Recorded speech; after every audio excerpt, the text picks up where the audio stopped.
What's up, everyone? We're going to crack a Season 3, Episode 47. I know, another video on the same day. What are the odds? I was going to just make it as an update, or I was going to do it tomorrow, but I figured, you know what, I got some time. Might as well do it now. And plus, a few things have been brought to my attention, so I figured I'd throw that out there. Number one. Oops. That's the best way to go for it. I kind of got, I didn't get screwed, but I got misled, and I want to thank Hero Hunter 81 for pointing it out, because I didn't even really take a closer look at it until he said something.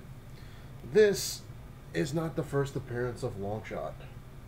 See what it is? It says introducing the newest X-Man Longshot. It's when he first joins the team. Hero Hunter 81 told me this is the first appearance of the X-Babies, which are on the top. So I appreciate it very, very much for letting me know, because when I got this, like I said, I got it for $1, which isn't bad at all. At least I got the first appearance of the X-Babies.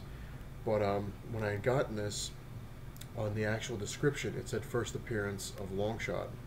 Now, see how it helps to know what you're looking for and be prepared. Because I was like, oh my god, I'll get that, whatever. So I did correct it, because Hero Hunter 81 is the man, the keymaster. So I put first appearance of X-Babies, and Longshot joins the team.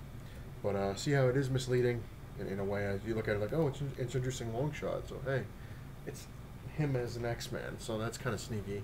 And the bastard that did it, I guess maybe he didn't know either. Who knows? I did send him a message. I was like, that's kind of cheap. But because of that, I looked it up, and Longshot's first appearance is Longshot #1 in his limited series.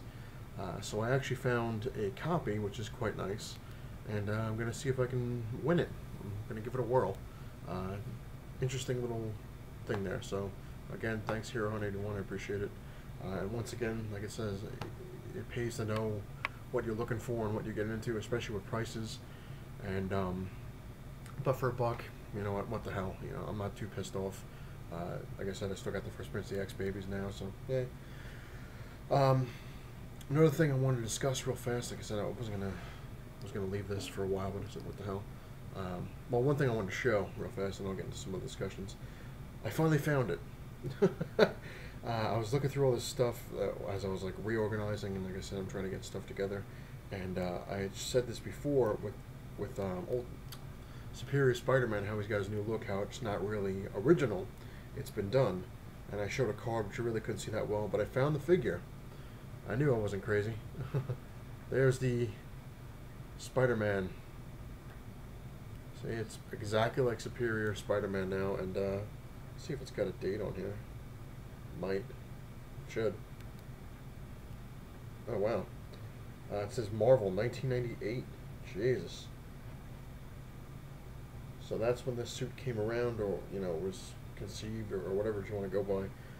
But I didn't get this until 2001. Like I said, my fiance went to Florida. This was like our first anniversary. She bought this. It came with the Hobgoblin. I still have him too, but this is so apparently this is from 1998. It's even longer than I thought, but I got this in 2001. So there you go. Proof that that thing isn't really that original. Unless Ramos came up with 98, which I seriously doubt, though. But there you go. Excuse me. Airball. One other thing to go over, which I was actually pretty damn pleased. I wasn't going to mention it, because I was rather going to just do it as a video down the line when it showed up. But I won a bidding that was actually pretty damn good, and I think I got a pretty good deal. I'm not going to say how much it cost, but I'll tell you the title. Because like I said before, I was watching Hippie's Collectibles, and he got one himself. And I just mentioned to him that when I was watching his video, I was bidding on showcase number 73, the first appearance of the Creeper. And I lost it, not by much, but still lost it. Now I'm happy to say I actually won a bidding about 10 minutes ago. I got it fairly cheap. It was like $3 shipping, I think. I'm not 100% sure, but I got it pretty dirt cheap, and I'll go over that when it comes around. So probably like a week or something like that, I'll get it in. But cool. Hopefully, everything goes well, and I'll have the first appearance of the Creeper soon. Very awesome. Hippie, you're the man as well. Another thing that I'm not really gonna get into, but it's just something very interesting is that people were asking me. Well, I was kind of talking to my friend last night about stuff, and we were just discussing how crazy it really is how high comic books are going. Like if you go on eBay, like I said, I'm not the luckiest person in the world, but sometimes with comics, I've said this before with eBay, you have to have unbelievable patience. The best thing to do is, a lot of people say this when you go on eBay, because again, like I said last night, I was talking to my friend about prices, and he was asking me how I get stuff cheap. When you go on eBay, a lot of people have discussed this before, and I'll throw it out there because I think I've discussed it too. Go in, if you're looking for a certain comic, like say you're looking for first appearance of the Creeper, go in with the fact that know how much money you have to spend, and put down what you're willing to spend, and never really go over that. I mean, if you're going to go over $1, that's not that big of a deal. But, you know, if you're about to lose it for $1, I mean, if you want to throw that extra buck in there, that's up to you. It's all your own preference. But never really try to go over your goal, you know, because it's not really worth it, because you never know. Like, there's usually a reason why you didn't win it. You know, that's the way I've been putting it. It's, you know, you could say bad luck, or maybe it really is the reason. Because a couple of times, like for instance, this first appearance of the Creeper, what I got it for is 50% less than what I was going to pay for the one I lost. So right there, you know, I said, you know what, I'm not paying more than this money. You know, granted, like I said, I'm trying to use my credit card, trying to get my credit good, but it's still, I'm like, you know what, it's not, I don't want to spend that kind of money. It's not worth that much money to me yet. So I was like, I'm not doing it. And then, you know, today, this was yesterday, today I got it half of what I was willing to pay on the other one. So it's just funny how things work. So when you're doing stuff on eBay, don't get too pissed off if you lose, you know, a bidding or something like that. Especially, like I said, the best thing to do is go in there with a number in mind. Be like, you know, I'm only going to spend $20 on this, and that's my max. Another helpful hint: this doesn't always work, but sometimes it does. Like a lot of people talk about this sniping, and you know, you wait to the possible last second, which is true.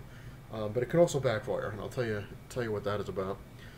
Say you want to spend $20 on the first appearance of the Creeper, and you're like, you know what, 2 people bid, it's already up to $10.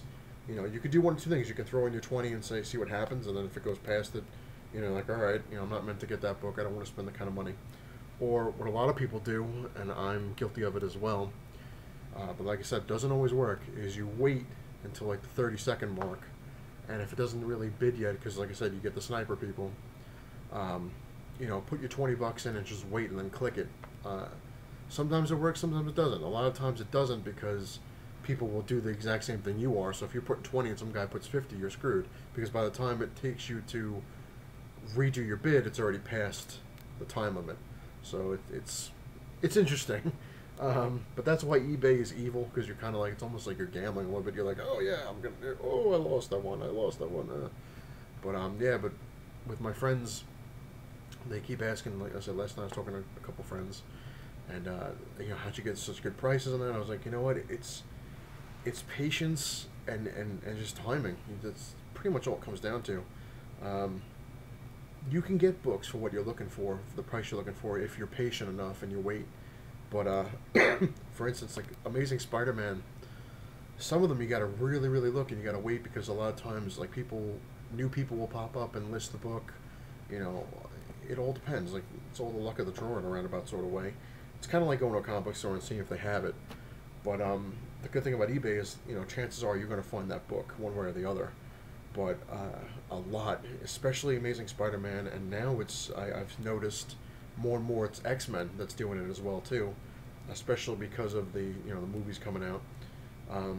Spider-Man, the Amazing Spider-Man books are like through the roof. Like some of them, I've said this on many videos. It's just amazing at some of the prices that people are asking for certain books, where you're like, there's no way in hell anyone would pay like $100 for Amazing Spider-Man, $400. It's like, you got to be kidding me. And a lot of times you can also tell, like I said, you don't want to get discouraged. Like, say you're looking for Amazing Spider-Man $400, and it's $100, $200, $500, $1,000. Those are usually the people that don't want to sell the book. They're usually the people that either they were told to try to sell their collection, or They're just trying to get the most profit from somebody being completely stupid. Um, but definitely do your homework. Like I said, I just got clipped, but it wasn't a lot. It wasn't like I spent $100. It was $1, so I made a little goof, on this. But if you're gonna spend a lot of money on a book, like I said, like say you're looking after Amazing Spider-Man #1, it's like a $3,000 book. Do your homework. Look at all these people's pictures. Make sure it's the real one, because there are reprints out there that look a lot like the original. Read everything in the description. Ask the people, as many questions as you can. If they don't get back to you, then then it's probably fake. You don't want to mess with that. Like I said, certain books, I sent a comment to Hippie's Collectibles because he's looking for Amazing Spider-Man 41. That thing is going through the roof. The lowest I've seen it right now is like in the $60 range, which isn't too bad considering. But by next year, that thing will be in like the couple $100 range or higher. It's just nuts. And it always happens whenever the movie comes out. Everyone on YouTube knows that. Anytime a movie's announced, the stuff spikes. And then when it comes out, it goes through the roof. Because a lot of people on eBay are like, hey, you saw the movie. You want the first appearance of the Rhino? I got it, for $500. It's yours. But a lot of times, got the hiccups, so pardon me. Having a lot of hiccups lately. Can't even talk. But a lot of times, if you bide your time and you wait, you'll get better deals. Sometimes you don't. I mean, like I said, I got where did I get one that was? Oh, I can't remember. Damn. Something. I got some comic. I can't even remember it. I'd know it if I looked at it now, but it's not gonna help. But for instance, I got a comic that like a couple years ago. It was let's say about 6 years ago. It was ridiculously high. Like it was in like the $500-600 range, and I was like, "There's just no way in hell." That's what it was. Amazing Spider-Man number 38, 39. One of the two. Can't remember. Whichever the one with goblins holding Peter Parker unmasked with the rope. I think that was 38. Either way, doesn't matter. That one, a couple of years ago, I'm going to say about 5 years ago, I wanted to get it, and it was like $500. There was just no way in hell I'm not paying that kind of money for that. And I waited, and 2 years ago I got it for I think like $40. Something like that. I can't remember what I paid, but I definitely know I didn't pay no $500. So there you go. See, it's all about timing and patience. Hopefully that answered some questions. And Andrew Osborne, I'm glad your kids are getting better. That's cool. It's great. Definitely, family is definitely the most important thing. That's more important than any comic. And that's the truth. I'm not gonna throw that out there unless it was true.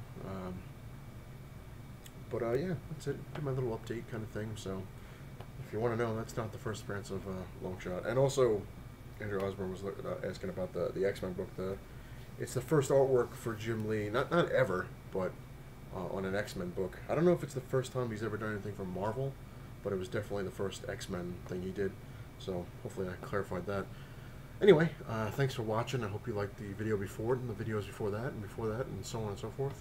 Any questions or whatever, by all means, throw it out there. And if I'm wrong about stuff, let me know, because it's going to help me out as much as anything else. So again, thanks Hero Hunter 81 for letting me know, because I definitely should have done my homework a little better. I was like so wrapped up. I'm like, oh my god, it's $1, and on the thing, first long shot. I'm like, yeah, all right. And I didn't look too carefully, and that's what happens. But anyway, thank you everyone for watching. It's not the size of your man cave that matters. It's what you have in it. Later.